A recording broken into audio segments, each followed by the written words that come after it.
Asia A. Dreams, dreams. Tell me what they mean. Is it fears? Is it future? Is it reality? Nah. Can you decipher? What's good, SB family? Hey y'all, what's good? It's your boy Snake. Yup, and it's your girl Bacon. We back with another reaction. Yes, and before we do, don't be mad at us about the whole Corday other two videos. We tried to drop them and they got blocked. Don't know why, but one of them is up there. Parables, that's up there. So, sorry about Sinister and Today. They got blocked. But yeah, we are on the road to 5K. And it's something different. This ain't no regular reaction. Yeah, y'all. This is my man's Mr. Ballen. Okay. So we gonna react to his video. It's called Someone in This Photo Has an Evil Secret. All right. Make sure y'all like, comment, share, subscribe. Tell us what y'all want to see next. And do not forget to beat that bell. Okay? Go ahead. This story is very abrupt and very upsetting. But before we get into today's story, if you're a fan of the strange, dark, and mysterious delivered in story format, then you've come to the right place because that's all we do, and we upload once or twice every week. So if that's of interest to you, please offer to curl the like button's hair for their wedding, but then repeatedly touch the top of their ear with the curling iron. Also, please subscribe to our channel and turn on all notifications so you don't miss any of our weekly uploads. All right, let's get into today's story.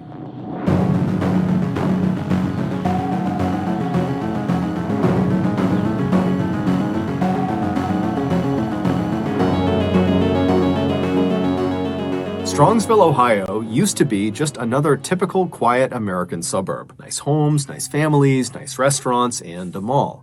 But in late 2017, a discovery was made in Strongsville that put this town on the map in the worst way possible. To understand this discovery, we need to go back to early 2016 when this town's nightmare began. In early 2016, two longtime Strongsville residents, Bruce and Melinda Pleskovic, received some very exciting news. Their 20-year-old daughter named Anna and her 20-year-old fiance named Jeff had just told them they were expecting a baby girl. And so Bruce and Melinda were totally excited about the prospect of finally becoming grandparents, but at the same time, they knew Anna and Jeff did not have very much money. Anna still lived at home with Bruce and Melinda. She did have a job, but she made very little money. She was a waitress at a local Applebee's restaurant. And as for Jeff, he had a better job working as a service technician for a heating and air company, but he didn't have enough money to support him and Anna. In fact, he didn't even have enough money to move out of his parents' home. He was still living with them on the other side of Strongsville. And so this couple, they're really excited about their baby, but Bruce and Melinda are thinking, you know, we really got to find a way to support them because they are just not prepared for this first child. And so Bruce and Melinda, they talked it over and they decided the best way to support this young couple was to tell their daughter if she wanted to, she could invite Jeff to come stay at their house. That way the two of them could be together, and once they had their daughter, Bruce and Melinda could be the great-grandparents and help take care of the baby. And in general, this would allow the couple to just continue to save money and move out when they were ready. And so when they told Anna they were willing to do this, Anna was so happy. She was so grateful. She called Jeff, and Jeff was equally happy and grateful and said, yes, I would love to move in with you guys. So it took several months, but finally in June of 2016, which was the same month that Jeff and Anna welcomed their daughter to the world, Jeff would leave his parents' home and move into Bruce and Melinda's home. And almost immediately after he moved in, he and the rest of Anna's family began experiencing some very strange and disturbing things around their property. Just a few days after Jeff had moved in, he and Anna were home alone. They were on the main floor of the house and they were having dinner at the kitchen table. And at some point, Jeff just happened to glance out one of the back windows that looked out into their backyard. And now this property had this huge sprawling backyard. Basically, they had all these houses kind of in a row, and they all had almost like a communal backyard, this big open space. And so Jeff is looking out into this huge backyard, and he sees off in the distance something strange. He doesn't really know what he's looking at because it's nighttime, it's dark, but he stands up and he walks over to the window, and as he's looking out, he sees way off on the backside of their property. I've never felt so close to the possibility of disclosure. the Nephilim, the giants. You can't make up that. Are these four strangers just standing there appearing to Yeah, I don't. When I'm moving basically with you, I ain't witnessed me gotta look out the window and see something. So I want to know where he going. Where definitely. be smoking something, and they're just kind of looking up at the Pleskovic house.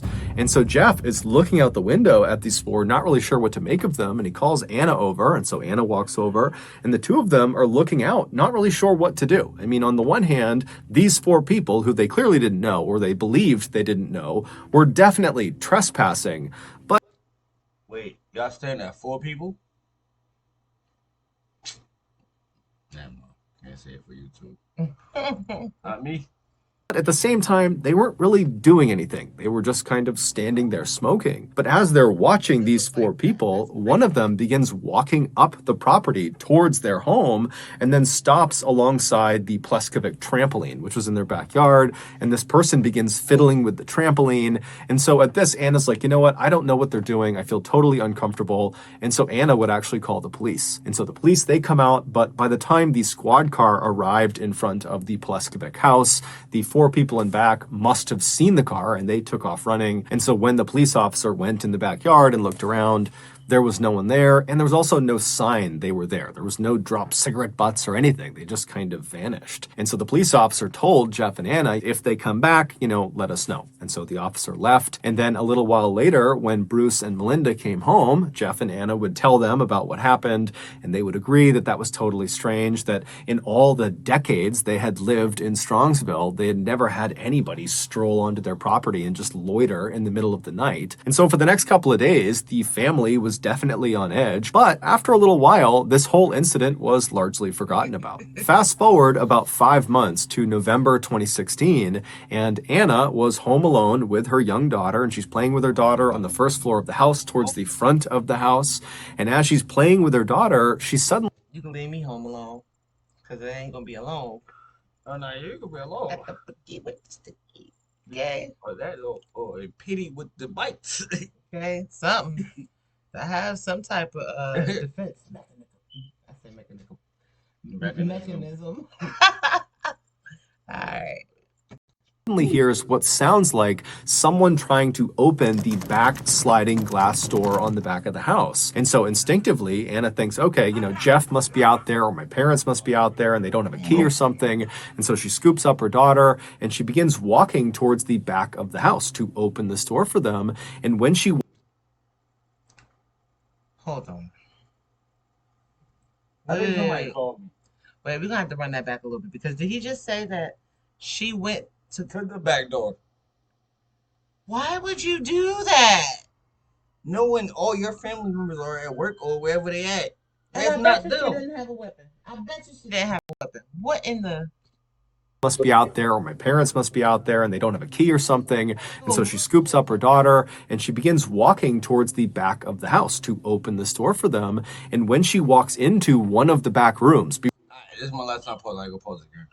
How your parents got a key to their own house? We're going to have to pause it, because this is going to be some crazy stuff I know that's about to happen. That's their house. And even if maybe they left their keys home or something like that, they wouldn't use the back door. You go to windows. First of all, if I'm upstairs, I'm going to an upstairs window and look down. No, I'm going to the front.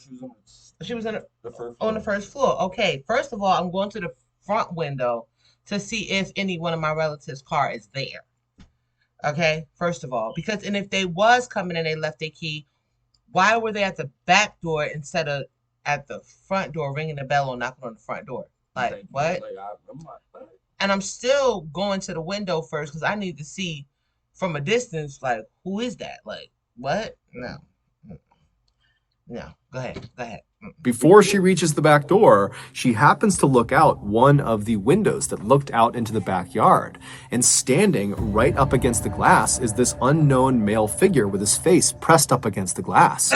And so Anna just freezes and stares at this guy. And then this guy, he notices Anna and he ducks down out of view. And now Anna's thinking to herself, this is the guy. He must have been trying to break in my back door. I'm home alone. I don't know what's going on here. I don't know if he's going to try to break in again. And so she just turns and runs back towards the front of the house. She runs upstairs. She goes in a bedroom. She locks the door and she calls the police. But by the time the police come out there and they look around, they can't find this unknown figure that was at the back of the house. And there's no sign of an attempted forced entry. And so unfortunately, they told her, look, I'm sure this was very traumatic for you, but there's really nothing we can do here. There's no evidence to suggest who did this. And so please just, keep your house locked. And if you see anybody suspicious on your property, call us back. And so naturally, after the police left and Anna had a chance to contact Jeff and her parents, they were horrified and they rushed home to comfort her. And then after the initial shock of this incident had worn off, the family began to speculate, do you think this might be connected to those 4 strangers we saw on our property a few months ago? It just seems odd that those 2 things would happen so close together. And then the family began to think, okay, well then who is this person? Who are these people? What do they want? Why are they targeting us? What's going on? Because as it was, the Pleskovic family, they didn't have any enemies, at least none that they knew of. If anything, the people of Strongsville adored this family, especially Melinda, the mother. For the past 20 plus years, she had been a middle school teacher in town and her students adored her. She was also a big-time soccer coach in the community because she had played in college and she was still very passionate about it. So she was this amazing coach. And in the eyes of many parents in the Strongsville community, Melinda was a bit of an inspiration because she was not only the mother to Anna, she was also the mother of an 18-year-old boy named Kyle who had Down syndrome and was nonverbal. And Melinda just had this unbelievable way with him where she was so good to him. She incorporated him in everything. She got him so involved. She gave him the best life he could possibly have. And so anytime you saw Kyle with his mother, Kyle would be all smiles. Even though Kyle couldn't speak, it was so obvious his mother made him incredibly happy. But regardless of the reason for these strangers to be lurking around their property, the Pleskovic family was now totally on edge and found themselves constantly looking out the windows, especially at night, in fear these strangers were going to come back and might try to break in again. And unfortunately, these strangers would come back. In January of 2017, should Americans with no degree be allowed to get $38,070 from this government education program? This controversial government program is giving those who do not have a degree up to $38,070 in funding to pay for college that never has to be paid back, but many are now saying it is unfair that it is only available to those who do not have a degree. If you do not have a degree and have not yet claimed your funding from this government program, then it is important to act now before the program comes to an end. It only takes 1 minute to see how. A little crazy. I want to see what's going on. And so 2 months after Anna saw that unknown figure at the window and heard the back door sliding around, Bruce's car was broken into. It was sitting in the driveway of their property. Someone got inside of it and stole his laptop. And so Bruce, he calls the police and he says, I've got to believe this has to do with the people that are harassing my family. And the police believed him and they began looking around and asking around, but they could never track down the laptop or the thief. And so once again, the family was kind of left on their own. And the police said, look, if you see anything else, let us know. But there's not much we can do here. A few months later, in July of that year, Anna, Jeff, and their daughter were all home together one night when Anna happened to look out one of the back windows on their first floor, and out on the very back of the property were 3 strangers just standing in that same spot where they saw those 4 strangers smoking the year before. All right, look, I'm gonna keep it on patrol. Because at this point, the cops What not are y'all helping. doing? Right. Like, if this was you, me, just know I can get my window replaced, but I'm blowing out the window. At this point, I'm blowing out the window. At this point, I mean, I'm not down for, certain people having weapons. However, I think that it is important to have at least one in your home The ones that for protection. The Yeah. ones who know how to lock it up, no kid reach it. They're not trying to play with it and flex all on social media. There should be one kind of weapon that go boom, boom, boom in the house somewhere, because at this point I'm blowing out the shit. Yeah, either I'm opening the door or I'm blowing out the window. Because obviously they know you're gonna call the cops. So by the time the cops come, they're gone.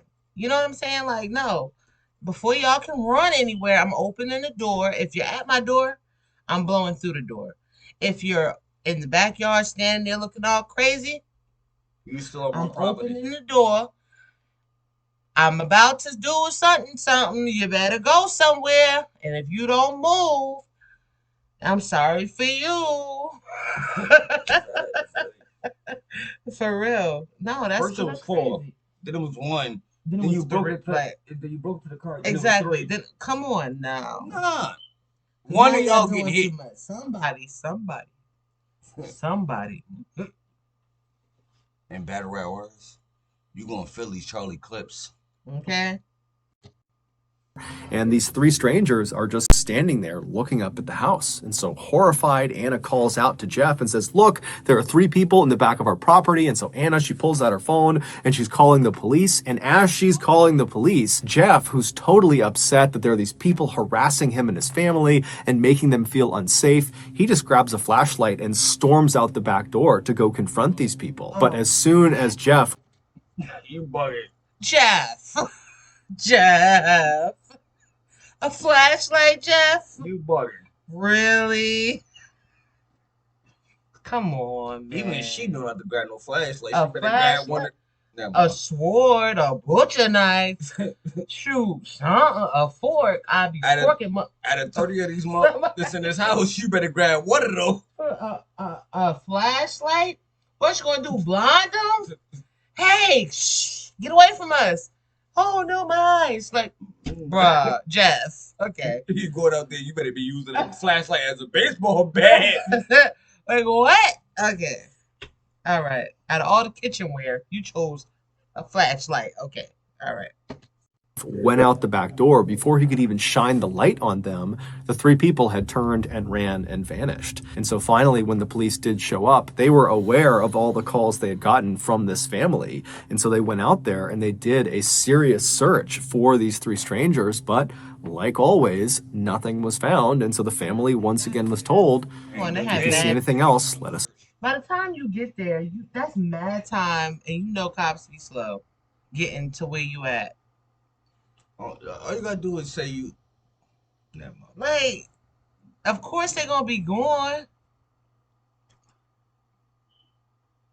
At this point, the family needs to capture these people and then call the cops. Come get them. Maybe not even.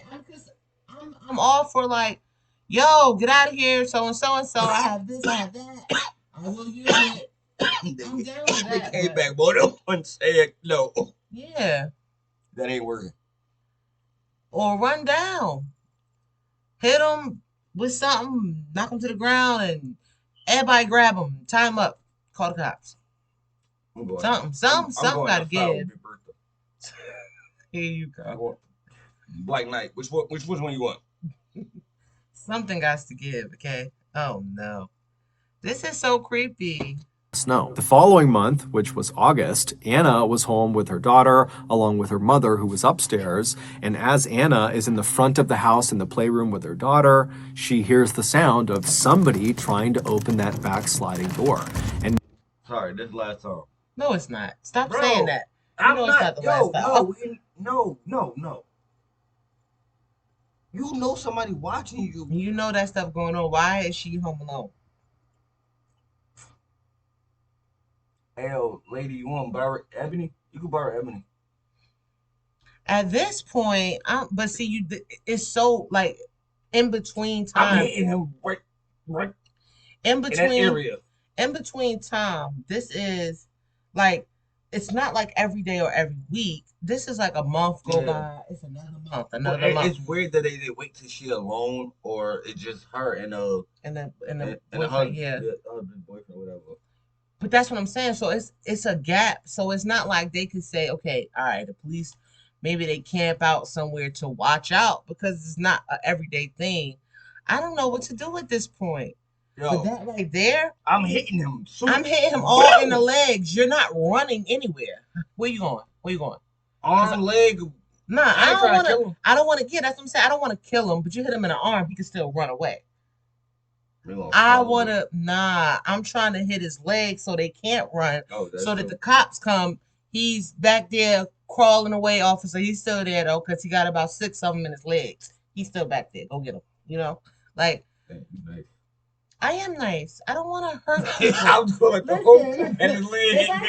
I don't like fighting. I don't like none of that. If I could take the positive way out or the less harmful, violent way out of things, I will.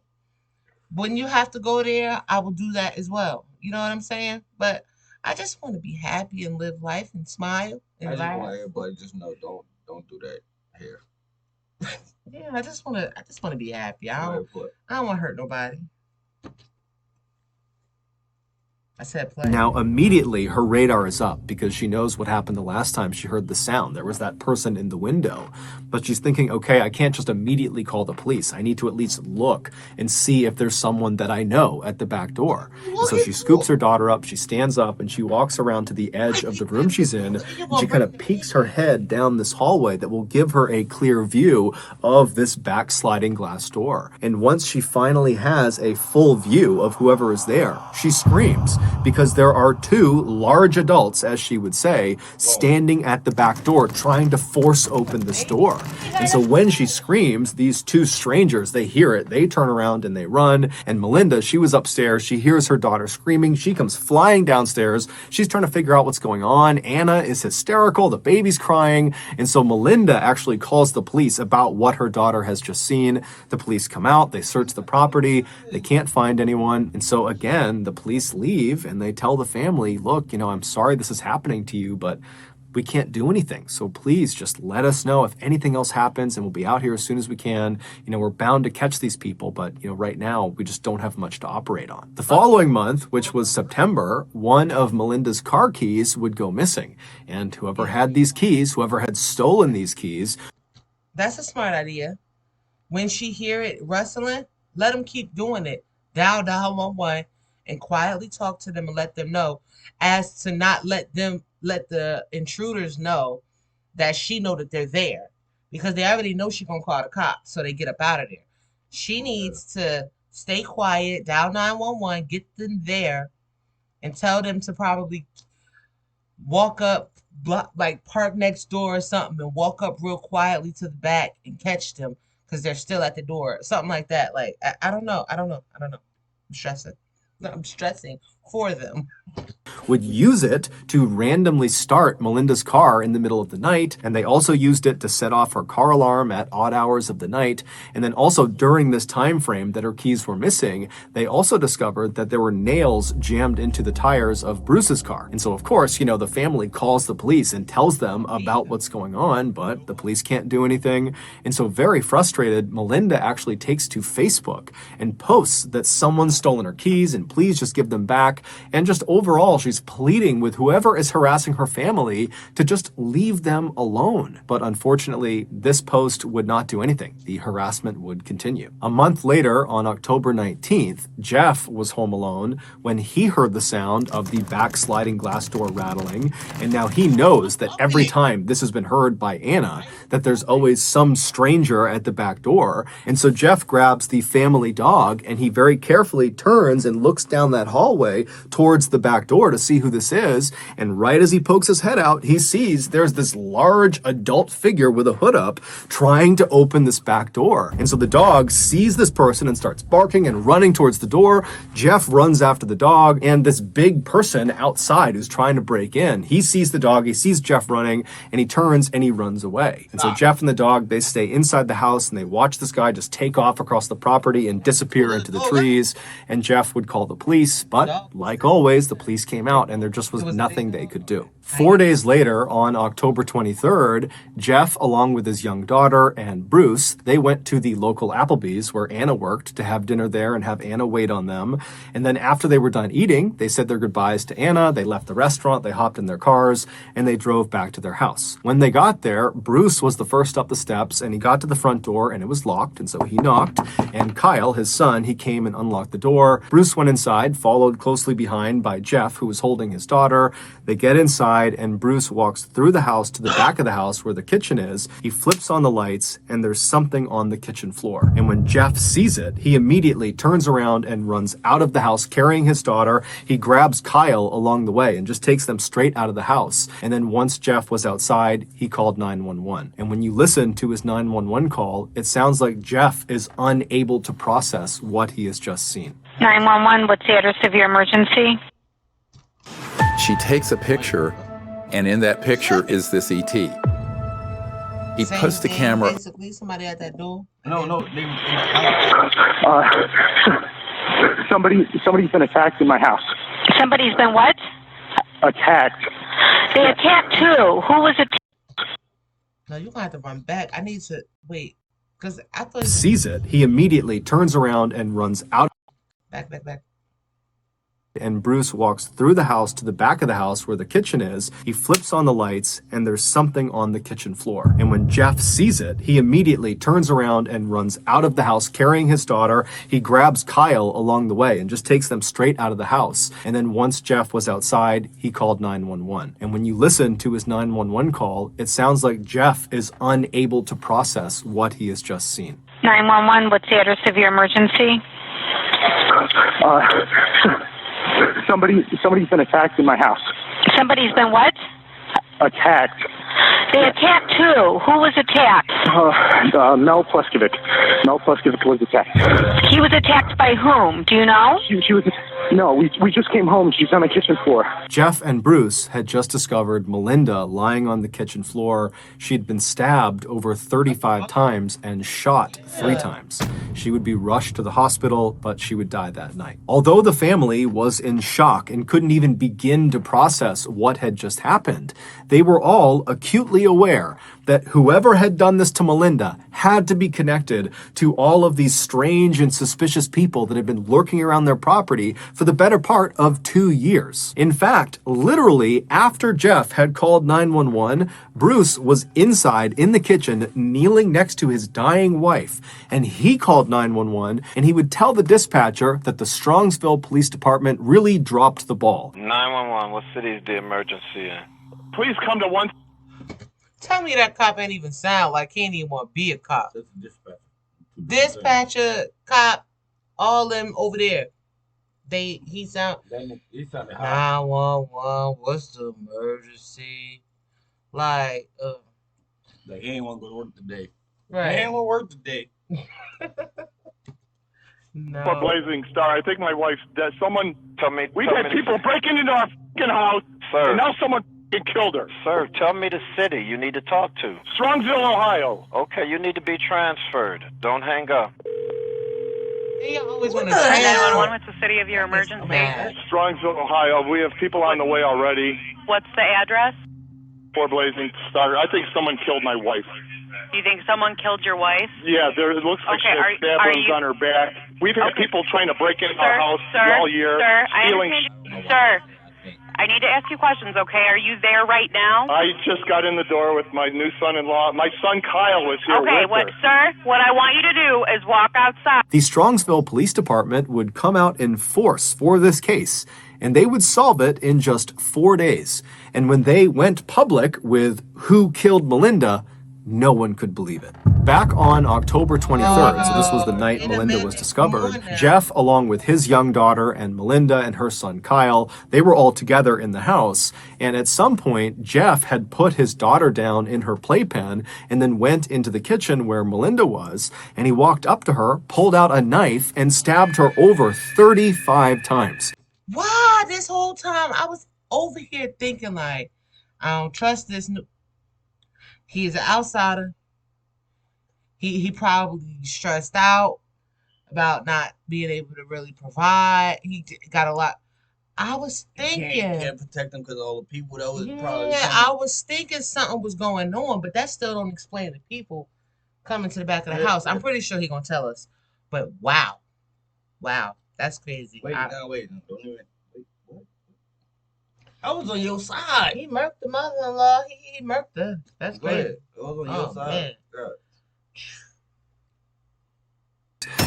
And then when Melinda fell to the ground, Jeff drew a gun and shot her 3 additional times to make sure she was dead. Now, while he was doing this, his daughter... Whoa. So that call to the police was straight bogus. That was him trying to cover himself up, basically. And nobody in the house heard them shots? Nobody was there. No, it was him. And the son. But the son got Down syndrome. They be smart. So the son didn't hear nothing. He can't write that he heard it. They be smart. I don't no. Somebody heard something. Okay. This is is literally just a few feet away, and Kyle, presumably, is also right nearby, but he has no way of understanding what's happening to his mother. And so with these 2 totally innocent lives just right nearby, Jeff would clean off his weapons, and he'd take off his bloody clothes, and he would hide them inside of his car, and then he would just scoop up his daughter, and he would leave the house, leaving Kyle alone in the house with his dying mother in the kitchen, just leaves him there, shuts the door, locks it, and... Wait, I thought he said that he had his daughter, and then he grabbed Kyle, and they all went outside and called the police. That's when he came back. What do you mean came back? He left the son in there with the body. He left out and then came back. That's not what he said. He walked up. This is what he said. The son was the son-in-law came, had the baby, flicked the light on, the body was there. Yeah, but that was after he already killed her. Okay, but he exited the house with the daughter and the son was already in the house with her. I know he grabbed the son after he came back. So grabbed her. Are you saying like grabbed him after he already murdered her? Obviously. Yeah, and he left with the little girl, and then he came back. All right. No, he didn't grab the little boy. He left the little boy there. He came back and acted like he found the body, and that's when he grabbed the little boy and ran outside.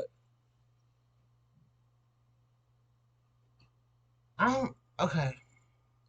I know he was just trying to cover himself up, so that's what he said he did, maybe, and then but in reality, he had left the boy there. Yeah, at first he didn't go nowhere else. Yeah, he only went to his car to put the clothes in it. Okay, and then he went and grabbed his daughter. He had the daughter with him already. Okay. After he did it. Okay, all right. And then Jeff and his daughter would drive to Applebee's to have dinner with Melinda's husband and her daughter. And then after several hours, when they got back to the property, Jeff knew what was waiting for them inside, and he still allowed Bruce to go inside first and discover his dying wife on the kitchen floor. Very little is known about why Jeff did this, because Jeff has actually never come out and given his motive for the crime. The running theory is that Jeff actually was not going to be able to pay for the wedding, which was coming up in a couple of days, and the wedding venue had actually contacted Melinda and said, hey, we're canceling the wedding because your future son-in-law can't pay for it. And so Melinda apparently confronted Jeff about his financial troubles, and the theory is he snapped and killed her. However, that can't possibly be the entire story for why he did this, because it would turn out Jeff was found to be responsible for literally every single suspicious event that had taken place around the Pleskovic property leading up to the attack. Meaning, every time they had seen strangers lurking around their property or people trying to break into their house, that had been because of Jeff. Either it was literally Jeff outside being one of these suspicious people, or... And then he had the homies with him. But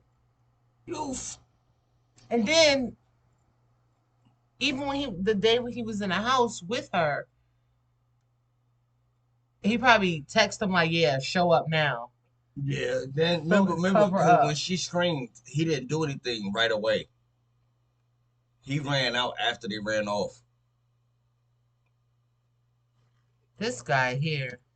Or he had asked friends or hired someone or groups of people to pretend to be suspicious people on the property. Or Jeff had been the only person to see these suspicious people, and then miraculously, when other people attempted to look outside, they were gone. And so obviously can't be that because the wife seen it too. Yeah, the girlfriend, she seen him too. Yeah. She seen him too.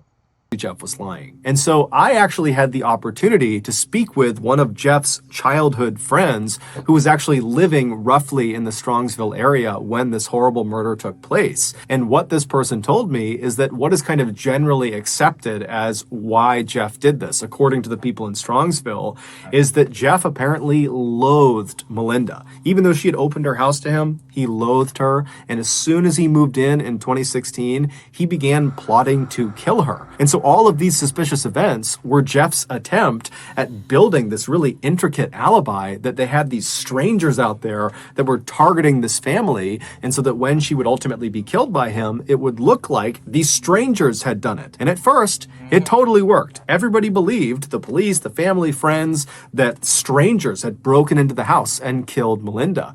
In fact, there was so little suspicion on Jeff after her murder that Jeff actually served as a pallbearer in Melinda's funeral. But ultimately, the police would discover the knife and some bloody clothes in the back of Jeff's car, and so they would arrest him and they would present this mountain of evidence against him, and Jeff would confess to killing Melinda. However, he wouldn't give any additional information about the crime.